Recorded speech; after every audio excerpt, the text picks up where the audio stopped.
അതിരാവിലെ പള്ളിയിലേക്കുള്ള നടത്തത്തിലുടനീളം സെയ്ദ് ചിന്തിച്ചത് കയ്യിലുള്ള പണത്തെക്കുറിച്ചായിരുന്നു. ഉമ്മ പറഞ്ഞു, മോനെ, ഈ പണം തെക്കേക്കരയിലെ മജീദിക്ക കൊടുക്കണേ. ഇത്രയും പണം, അതും വെറുതെ, ചോദിച്ചിട്ട് പോലുമില്ല, എന്നിട്ടും കൊടുക്കണം. മാത്രമല്ല, ഇതിപ്പോ 3-ാമത്തെ വർഷമാണല്ലോ തുടരുന്നത്. സെയ്ദ് പള്ളിയിൽ പ്രവേശിച്ചു. പള്ളിയുടെ വടക്കേ പറമ്പിനോടടുത്ത ചാലിനരികിലാണ് മജീദിക്കയുടെ വീട്. നിസ്കാര ശേഷം അവൻ അങ്ങോട്ട് തിരിച്ചു. കയ്യിൽ ടോർച്ചുണ്ടായിട്ടും പ്രഭാതത്തിലെ ഉന്മേഷം അവനിൽ കൂടുതൽ കാഴ്ച നൽകി. മജീദിക്ക പള്ളി വിട്ടിറങ്ങുന്നത് സെയ്ദ് കണ്ടിരുന്നു. എന്നാൽ ഇരുട്ട് മറഞ്ഞതോടെ അയാളെ കാണാതായി. അവൻ വീടിന്റെ വാതിൽ മുട്ടി. ടിക് ടിക്. മജീദിക്ക വാതിൽ തുറന്നു.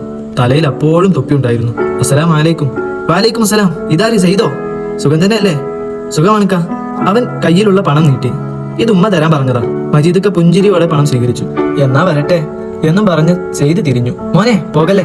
3 ഈത്തപ്പഴവുമായി മജീദിക്ക തിരിച്ചു വന്നു. കൂടാതെ പെരുന്നാളിന് പ്രത്യേകമായി അവനെ ക്ഷണിക്കുകയും ചെയ്തു. റമദാൻ നാളുകളിലെ വൈകുന്നേരങ്ങളിൽ നാട്ടിൻ പുറത്ത് ക്രിക്കറ്റ് ആയിരുന്നു വിപുലമായി കളിച്ചിരുന്നത്. സെയ്ദിന് ക്രിക്കറ്റിനോട് തന്നെയാണ് കൂടുതൽ കമ്പവും. എന്നാൽ എപ്പോഴും മറികടക്കാനാവാത്ത ഒരു മറയായി സുഹൈൽ അവന്റെ മുമ്പിൽ ഉണ്ടാകും. പക്ഷെ ഇന്ന് അവൻ കളിച്ചത് ആ മറയില്ലാതെയാണ്. കളി തുടങ്ങുമ്പോഴേ സെയ്ദ് പറഞ്ഞിരുന്നു, പിന്നെ ഞാൻ ഇന്നൊരു കല കലക്കും. പറഞ്ഞ പോലെ തന്നെ സെയ്ദ് കാര്യമായി കളിച്ചു. കളി കഴിഞ്ഞപ്പോ കൂട്ടുകാരൊക്കെ പറഞ്ഞു, സെയ്ദേ, അടിപൊളിയായടാ. തീർത്തും ആശ്ചര്യജനകം. കാരണം എന്ത് രോഗം വന്നാലും സുഹൈൽ ഗ്രൗണ്ടിൽ ഹാജരാകാറുള്ളതാണ്. അതോർത്ത് കളിക്കിടയിൽ സെയ്ദ് പലപ്പോഴും അസ്വസ്ഥനായി. ഇടയ്ക്കെപ്പോഴോ ഗ്രൗണ്ടിൽ നിന്നും റോഡിലേക്ക് നോക്കുമ്പോഴതാ സുഹൈൽ നടന്നു പോകുന്നു. ഡാ സുഹൈലേ, കളിക്കാനില്ലേ? അവന്റെ വേഷം കണ്ടപ്പോഴേ മനസ്സിലായി അങ്ങാടിയിലേക്കാണെന്ന്.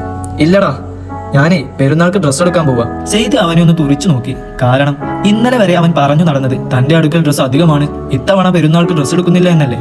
സുഹൈലിന്റെ മനംമാറ്റത്തെ ഒരിക്കൽ കൂടി നോക്കുമ്പോഴാണ് പ്രഭാത സംശയത്തിന്റെ മറുപടിയായിട്ട് അവന്റെ കൂടെ നടന്നു പോകുന്ന മജീദിക്കയെ കാണുന്നത്.